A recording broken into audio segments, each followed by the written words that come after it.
મોરબીના રંગપર ગામની સીમમાં આવેલા લુકાસો સિરામિકમાં બનેલી એક ઘટનાએ હવે રાજકીય અને સામાજિક મોરચે મોટું સ્વરૂપ ધારણ કર્યું છે.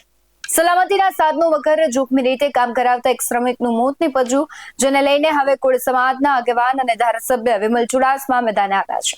નમસ્કાર, ગુજરાત BS9 TV ન્યૂઝમાં આપની સાથે હું ભગવતી વિશાવડિયા. ઘટનાની વાત કરીએ તો ગત 11 ફેબ્રુઆરીના રોજ લુકાસો સિરામિકમાં રાત્રિના અંધારામાં પૂરતી સુરક્ષા વિના કેચી કટિંગનું કામ ચાલતું હતું. આ દરમિયાન 25 ફૂટની ઊંચાઈથી પટકાતા વિક્રમ પાટડિયાનું કરુણ મોત નીપજ્યું છે.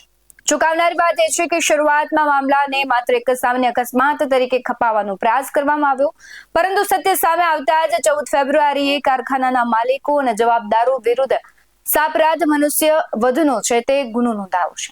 ન્યાયની માંગ સાથે ધારાસભ્ય વિમલ ચુડાસમા મોડી રાત્રે પોલીસ મથકે દોડી ગયા.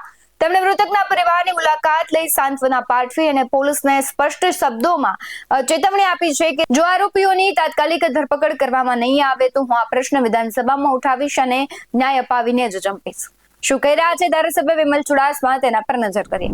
આ જામીન આપશે, આપવા પાત્ર હશે તો કોર્ટ નક્કી કરશે, પણ તમારે ધરપકડ તો કરવી પડે. મેં મારી વાત તમને કરી દીધી છે. તમને હું છે ને, તમે 24 કલાક આપું છું, તમે આજે ને કાલે 2 દિવસ, કાલ સુધીમાં તમે નહીં કરો, પરમ દિવસથી વિધાનસભામાં વાત ઉપડશે. તમે નક્કી કરી લ્યો. ધરપકડ કરવાની મારું નક્કી છે. મેં તમને પોલીસનો પાવર કીધો, મારે ન કહેવાય. તમારો પોલીસનો પાવર શું કહેવાય? તમે ઇશ્યુ છે કે આરોપીના નામ લખાયો ને આપણે કોલું નથી કર્યું. જેટલા નામ લખાયો એટલા લખી નાખ્યા છે. પોલીસ તરીકે અમારી ફરજિયાત છે આરોપીને અટક કરવાની. એ આજ કરશું, કાલ કરશું, કરવાના છે. અમારા પ્રયત્નો 100% ચાલુ છે. અમારી 2 ટીમ રાજકોટ છે, એના સાચા નામ એડ્રેસ મેં તમને કીધું ને, આ બધાને ખબર છે કે સાચા નામ અમે ગોતી લીધા છે, એનું સાચું નામ શું છે, ક્યાં રહે છે. અમારી ટીમ અત્યારે ત્યાં એક્ટિવ છે. એટલે આ જે ડેડ બોડીની પીડ્યું છે અને આપ કયો તો ફેનલ PM ને એવી આપણે કહેશું. પછી એને આપણે ઓલું એને ન્યાય આપીએ. આ તો થવાનું છે. તમને ખબર પડશે.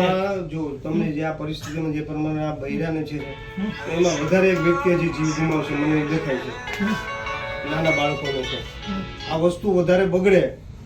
મારે તમને આટલું કહેવું છે કે કાલ સુધીમાં આરોપીમાં જેટલા તમારા હાથમાં આવ્યો, અમે એમ નથી કાલને કાલ તમે બધાને પકડી લ્યો. પણ તમે મુખ્ય આરોપીનો જેને પકડી લ્યો અને કાલ સુધીમાં નહીં પકડો તો પરમ દિવસે વિધાનસભામાં હું વિગતવાર આ બધી ત્યાં થશે અને વિગતવાર થશે તો વિગતવાર બધા અહીં કાફલો આવે ને એની પ્રોસિજર બીજી લાંબી થાય એના કરતાં એ વાત કરીને એને ન્યાય મળે અને તમે તમારું કામ કર્યું ને મેં આ જે લોકોનો એનો હક મળ્યો કે એને જે અધિકાર છે એમનો એને મળ્યો છે. તમે એટલું કરી નાખો. ખાસ કરીને સમગ્ર ઘટનામાં જે આરોપીઓ છે તેમની પણ યાદી સામે આવી છે. 5 શખ્સો વિરુદ્ધ ફરિયાદ નોંધાઈ છે.